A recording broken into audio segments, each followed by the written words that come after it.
tendo em vista que mesmo quando era deputado, ele sempre se utilizou do ataque às diferentes expressões e manifestações culturais como uma forma de mobilizar sua base e como uma forma de construir o seu legado político. Vejam só, um legado que não é favorável às diferentes expressões artísticas, humanas, à promoção da cidadania, à promoção e o acesso a direitos. Desde o início foram expedidos vários decretos, ações, inclusive judiciais, perseguindo trabalhadores da cultura. Teve uma tentativa de apropriação e de desmonte da própria Lei Rouanet, que é um mecanismo importante de financiamento de parte da cultura no nosso país.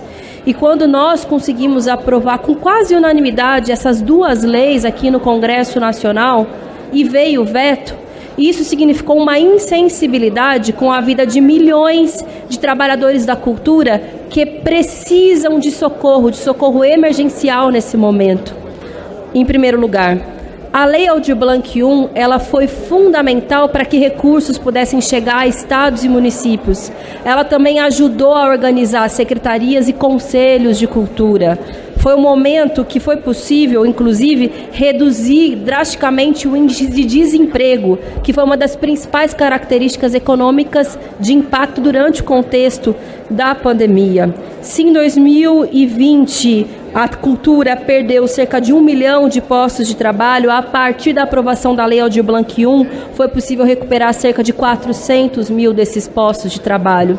E agora nós temos uma perspectiva de que com a Lei Paulo Gustavo, que homenageia um grande humorista, alguém que levava alegria para os lares brasileiros e que infelizmente foi um dos milhares de brasileiros que faleceram em decorrência da Covid-19, num contexto em que já havia vacina e já havia o avanço do enfrentamento à pandemia em diversos países do mundo, mas que por conta da irresponsabilidade, da política negacionista e genocida levou o nosso companheiro Paulo Gustavo, assim também como no início da pandemia, levou Aldir Blanc. E por isso também ele nomeia a outra lei que nós precisamos derrubar o veto no dia de hoje, porque a Lei Aldir Blanc II se trata de uma política de fomento permanente à cultura. São cerca de 3 bilhões de reais por ano previstos, algo que é muito maior, inclusive, do que o orçamento rebaixado que o Bolsonaro impõe para esse Congresso votar desde o início em que assumiu a presidência da República. Na LOA de 2022 foi previsto cerca de 1 bilhão de reais, a gente está falando em praticamente triplicar o orçamento da cultura para os próximos anos. E, paralelamente a isso, a necessidade de aprovação imediata da derrubada do veto da Lei Paulo Gustavo. São milhões de trabalhadores que pedem socorro. A cultura foi o primeiro setor a parar e foi o último setor a voltar, porque depende necessariamente da comunidade, da aglomeração, das pessoas em conjunto, e também porque há um setor que tem um nível de informalidade no mercado de trabalho muito grande. Se calcula cerca de 5 milhões de trabalhadores da cultura, mas esse índice pode ser muito maior, porque a maioria deles não está registrado, não tem nenhum tipo de formalização, tampouco é MEI, são pessoas que vivem de maneira muitas vezes precária ou mesmo sem nenhuma contratação, nenhuma garantia de que vão de fato conseguir receber os seus recursos. Então, num momento como esse, é o mínimo que a gente faz.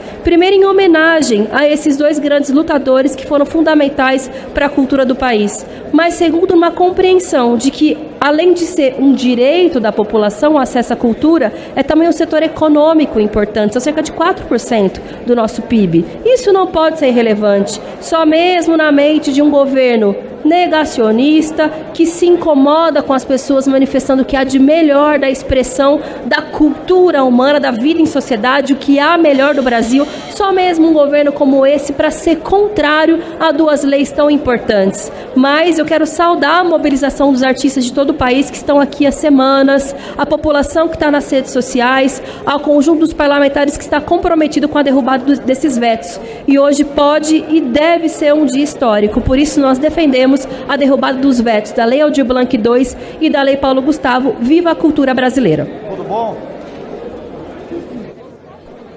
Deputado Reginaldo Lopes.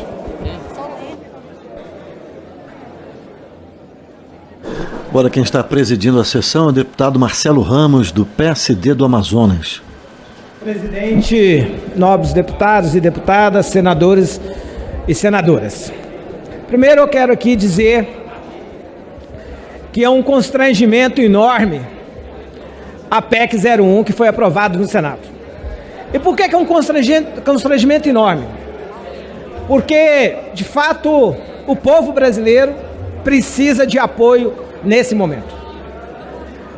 Apoio porque o governo Bolsonaro, durante 3 anos e 6 meses, submeteu o país a uma crise por incompetência, por se aliar ao mercado financeiro e aos acionistas da Petrobras. Durante 3 anos e 6 meses, denunciamos nessa tribuna a oposição, que a política de preços dos derivados de petróleo estava quebrando o Estado brasileiro, estava endividando o Estado brasileiro.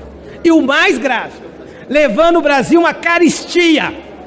1 litro de leite hoje nas prateleiras dos supermercados é quase R$10.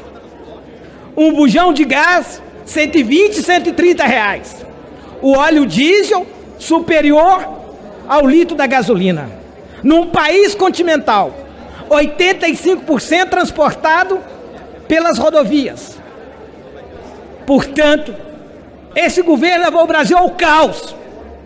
Mas ao fazer uma PEC e tentar enganar o povo brasileiro, aumentando o auxílio financeiro de 400 para 600, do qual a oposição defende e sempre defendeu que deveria ser R$600, às vésperas de uma eleição, esse governo leva o Senado e a Câmara a ser cúmplice do crime eleitoral. Nós estamos rasgando a Constituição e todas as leis que regem a democracia e o sistema eleitoral, para tentar socorrer o povo brasileiro, porque esse governo, durante 3 anos e 6 meses, nada fez. O problema é que a fome, a carestia, a inflação, o desemprego, a miséria, ela não termina com as eleições. Nós precisamos de programas bem estruturados, programas capazes de resolver o problema do povo. E a única solução é colocar o Bolsonaro para fora o mais rápido possível. E esta casa não teve coragem, o presidente Arthur Lira não teve coragem de apreciar os mais de centenas de pedidos de impeachment por todos os crimes que ele cometeu. Só tem que ele não tem limite. E agora ele leva esta casa a ser cúmplice de um crime eleitoral, de um crime que rompe a isonomia da disputa eleitoral do país. Porque, de fato, a incompetência, a falta de empatia pelos mais pobres levou o Brasil a esta situação. 33 milhões de brasileiros passando fome. O Brasil é o único país do mundo que saiu do mapa da fome. Em 3 anos o governo Bolsonaro retornou o povo para a fome. Nós precisamos encontrar soluções definitivas para o problema do Brasil.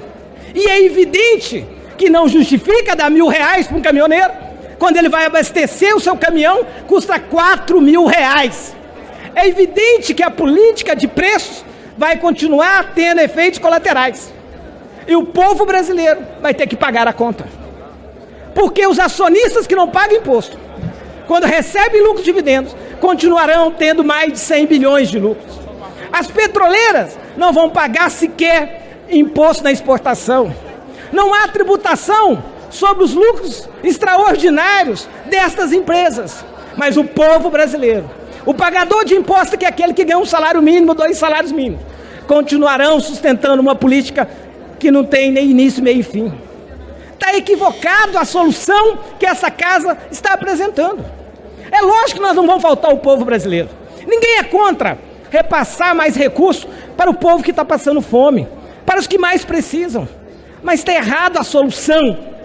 A solução é colocar o governo para fora. A solução é acabar com a dolarização da economia, do petróleo, mas também dos alimentos. Dolarizar a economia é um erro, porque dolariza uma cadeia muito longa e que...